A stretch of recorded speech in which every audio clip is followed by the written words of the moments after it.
Right.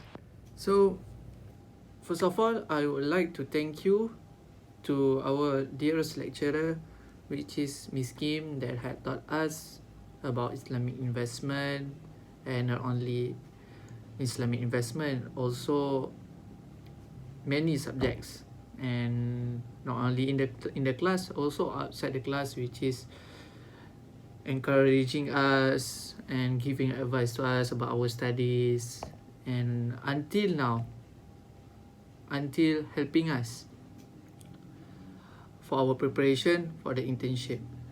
Again, thank you for everything, and thank you so much.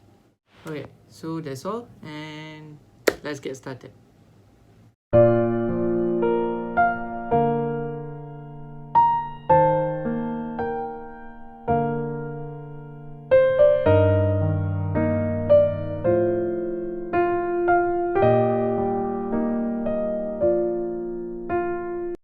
Assalamualaikum warahmatullahi wabarakatuh, and hi, my name is Irfan Zaki bin Raselan, and today I would like to explain about the definitions of INI, which is Islamic Negotiable Instruments, and the objective of INI. So the first one is, what is INI?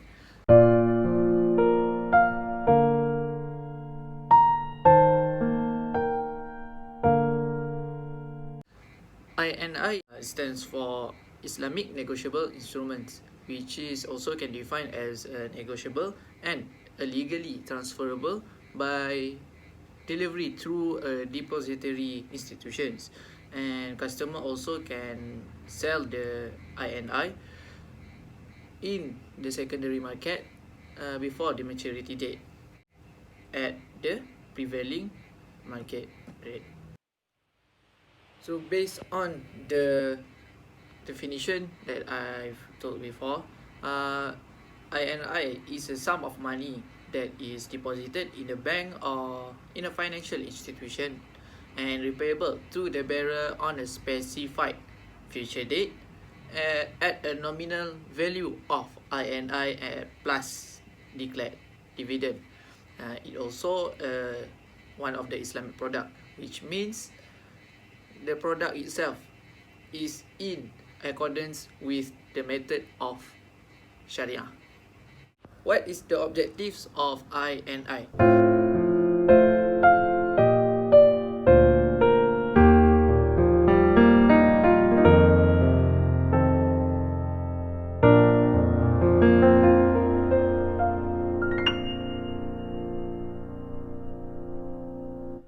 The objective of INI is to provide a uniform set of terms and conditions, limitations, procedure, and practices to govern the issuance and trading of INI in Malaysia Islamic money market.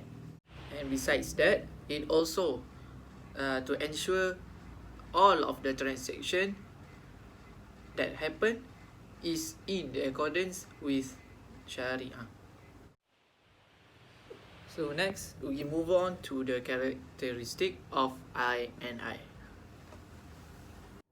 Assalamualaikum, my name is Shazni bin Halim. Okay guys, so now I want to talk about the characteristic of Islamic Negotiable Instrument, which is INIS. So firstly, it can be legally transferred through a depository institution, so that's why it is highly liquid. So okay guys, so what is depository institution here in Malaysia? Okay, so some of it is a commercial bank such as Affin Bank Berhad, Alliance Bank Malaysia Berhad, M Bank Berhad, Bangkok Bank Berhad, Bank of America Malaysia Berhad, and many more. Okay, for the characteristic number 2, it can be traded in the secondary market.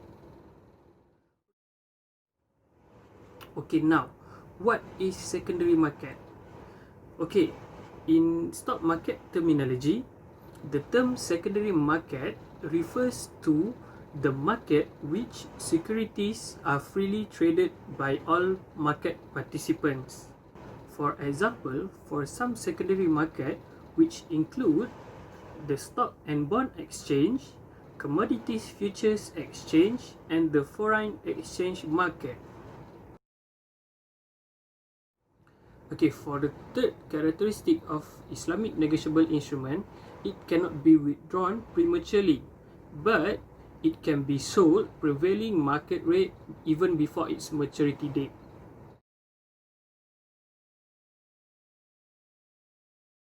Assalamualaikum warahmatullahi wabarakatuh. Alright, so I will explain about purchase and redemption. So, there are three types.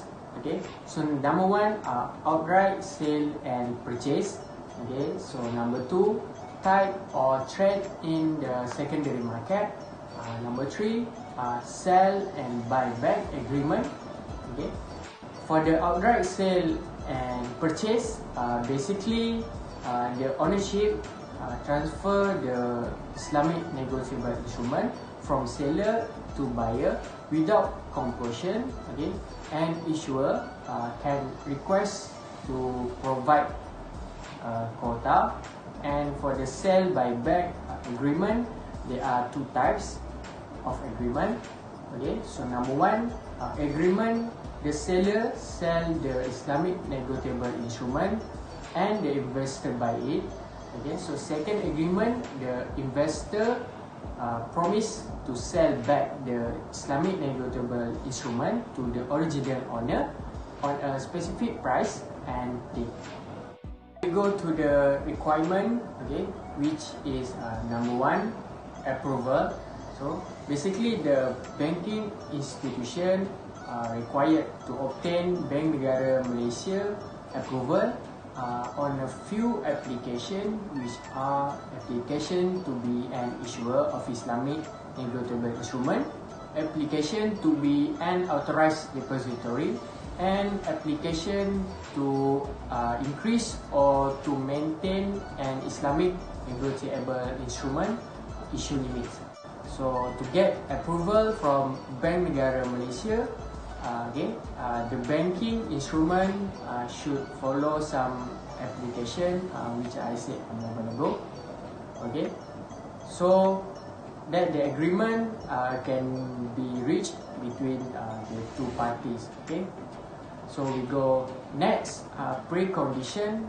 The bank and the customer shall fulfill the few conditions prior to entering into an Islamic negotiable instrument transaction, which are the bank asset for only the sale and purchase, cash for the Islamic negotiable instrument deposit, and the parties agree to sell or purchase of asset and profit sharing ratio. Second, the asset must define as any permissible by Sharia. So totally the condition must be fair between the two parties. Okay. The last important requirement is only the Islamic bank and scheme perbankan Islamic bank like lembaga tabung haji. Okay. However, only a few branch are allowed to issue Islamic negotiable instrument and need reporting mechanisms to monitor the issuance. Next, the authorized depository also must have a licensed institution who approved by Bank Negara Malaysia, and also must an Islamic or scheme perbankan Islamic bank and member of rentas, and also allowed to act like its own Islamic negotiable instrument. The risk of Islamic negotiable instruments based funding negotiable instrument will face the same risk but different in the interest rate, credit weight risk of asset, and at the same time the market weight risk.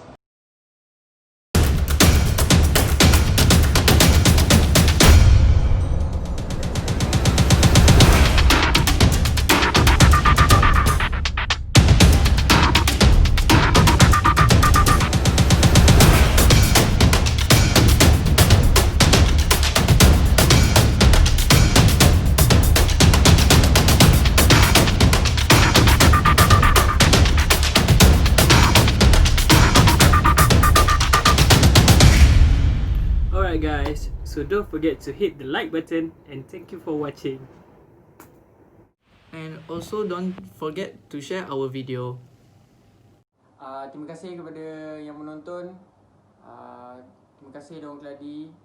Ada masa kita jumpa lagi. Jangan lupa subscribe. Subscribe tu gratis guys.